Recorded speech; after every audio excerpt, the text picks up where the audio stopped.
Panitia Kerja Pengawasan Obat dan Vaksin meminta pemerintah untuk memperketat pengawasan obat dan vaksin, mulai dari level produksi hingga sampai ke tangan dokter maupun pasien. Panja Pengawasan Obat dan Vaksin melakukan rapat dengar pendapat umum dengan berbagai organisasi farmasi di Indonesia untuk menggali masukan terkait maraknya peredaran obat dan vaksin palsu. Ditemui selesai rapat, Ketua Komisi 9 sekaligus Ketua Panja Dede Yusuf menghimbau kepada seluruh pihak untuk tidak saling menyalahkan terkait beredarnya vaksin palsu beberapa waktu lalu. Menurut Dede, yang terpenting saat ini adalah bagaimana pemerintah meningkatkan pengawasan terhadap obat dan vaksin mulai dari level produksi. Dede menyayangkan penjelasan dari kelompok dokter farmakologi yang menyebut bahwa dokter tidak bertanggung jawab atas keaslian obat maupun vaksin yang diberikan kepada konsumen. Dari kelompok dokter farmakologi mengatakan bahwa ini bukan peran mereka, tetapi lebih kepada fungsi regulator. Dalam hal ini misalnya kementerian maupun Badan POM.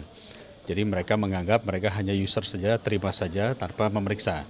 Sebetulnya ini kurang bijak juga, sebab menurut kami apapun profesinya itu harus selalu ada yang namanya cross check. Sementara itu, anggota Panja Pengawasan Obat dan Vaksin Komisi 9, Ayub Khan, mengatakan masukan dari kelompok farmasi ini sangat bermanfaat bagi Panja untuk mendapatkan sudut pandang lain terkait dengan beredarnya obat dan vaksin palsu. Ayub menegaskan rancangan undang-undang tentang kefarmasian harus segera dirampungkan karena kelompok farmasi dan farmakologi memiliki andil yang cukup besar dalam bidang obat dan vaksin. Selain itu, kelompok farmasi dan farmakologi juga bisa membantu pemerintah dalam meningkatkan pengawasan obat dan vaksin. Perlu adanya undang-undang kefarmasian, sehingga nanti dengan adanya kefarmasian ini akan semakin sedikit atau bisa nanti diminimalisir untuk peredaran obat dan palsu. Kalau sesuai alur distribusi itu benar, insya Allah itu tidak akan terjadi. Nur Fuad dan Kristio, TVR Parlemen, melaporkan.